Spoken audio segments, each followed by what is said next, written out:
Hello everyone, welcome back. Today we're going to, I have to let him go now, he's done. Today we're going to look through some of my favorite tanks or like plant displays or just stuff that I really like around my apartment in general. So follow along, I hope you enjoy. Let me know which one you liked or hated. I don't know what you're doing. First on the list, on one of my favorite displays. These have no specific order, by the way. It's just some of my favorites so far. Is this little, I guess you would call it a little paludarium that I made. It houses a very particular carnivorous plant, which is Heliumphora. It is a type of pitcher plant. It's a tropical pitcher plant, and this only really grows, as far as I know, I think it grows some other places in the world, but it's generally found in the Tepui Mountains. So it's found at very high elevation, constant rain, and cool temperatures. And yeah, these are just super unique plants. They have very cool adaptations because of the harsh conditions they live out in nature. So you see they have these cupped tips at their at the tops of their pitchers. They're inverted like nectar pouches so that all the downpour doesn't wash away the nectar, so they don't have to keep reforming nectar, so that they can attract insects and have a little snack. So yeah, really cool plants. They have specialized slits in their bodies too, so that all the downpour and excess water that is stored in them is able to get flushed out, so that they're not drowned essentially. Yeah, just super unique plants, and I'm pretty stoked about how this display came through. I wasn't super happy with it at first, but now I'm really into it. Yeah, I just put a bunch of driftwood pieces and rocks that I wasn't using together and spray foamed it together and just made this cool little overlook thing. And I'm pretty new to this, but here I just wanted to show first time keeping this plant, and I'm already seeing some new growth, so I'm pretty stoked on that. Sorry for the quick cut, but the back here, I just wanted to show kind of the inner workings of the system.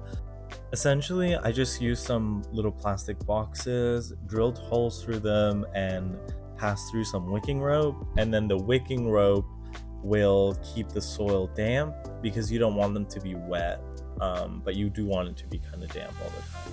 So that's just how it works. Yeah, it turned out pretty well, I think. On to my next display that I'm really into. These are my Pinguicula bowls. So they're a bit overgrown right now, but it's my first time ever keeping Pinguiculas, and I must say it's been nothing but a pleasant journey so far. All I do is have them in these cute little bowls that I got, and they just sit by my windowsill. They take really bright light, and they are really cool carnivorous plants. They form these very tight rosettes and are able to catch fungus gnats. So if you have a fungus gnat problem, in terms of practicality, they're really good. They look good, in my opinion at least, and they come in a different variety of sizes and colors. And yeah, I mean, what's not to love about them? My favorite part is making these little bowl displays, because you can just put them in a little bowl or cup. You can use a little stratum if you'd like. And you can also use porous rocks to mount them on. As long as there's water seeping through the rock and keeping their roots moist, they'll be good. And yeah, I mean, they're just so cool. Look at this little bowl I made. It's one of my favorite things to look at. It's so simple and elegant and low maintenance. All I have to do is just water it every so often and not let it really dry out too much. And yeah, I think what else is really cool about them is during the winter time, they go into very interesting dormancy, where providing the conditions change, which they should, otherwise their longevity will be compromised. You should keep them in a situation where they can go dormant.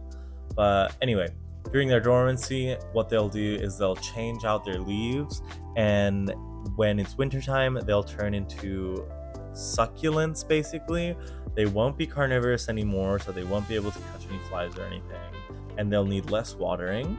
But then during the spring and summer months, they'll swap out their leaves again and start forming the sticky residue on their leaves that they use to catch flies. So that is a really cool adaptation there. All right, next exhibit, we have our channel mascot, who is right next to the next thing I wanted to show you, which is Bubba's Pond. It's just a shallow UNS tank.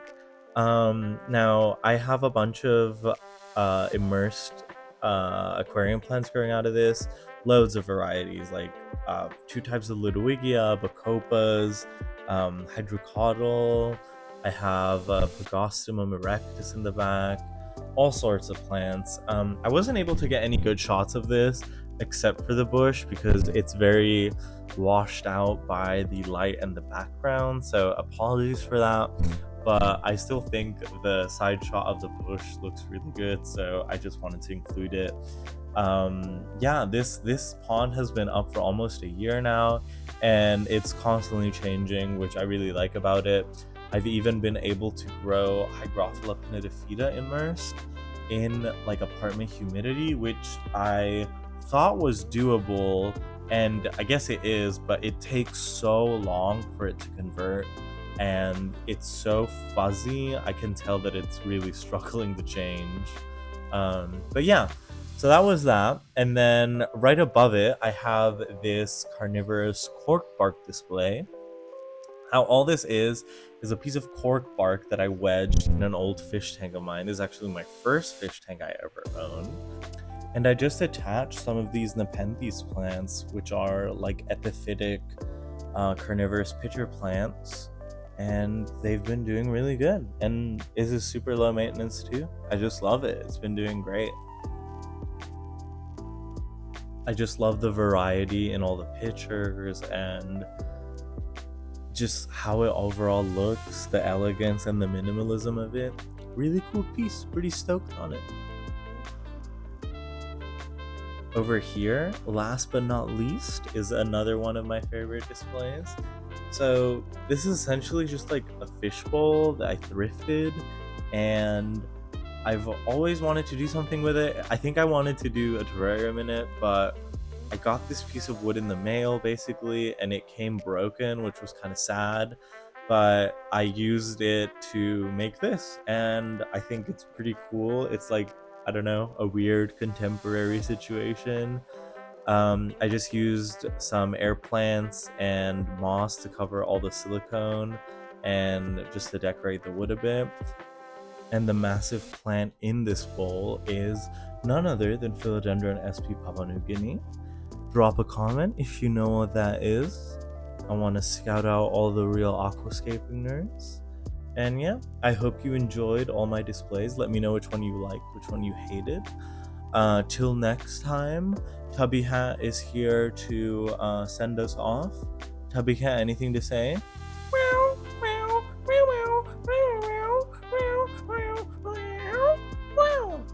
All right, see ya.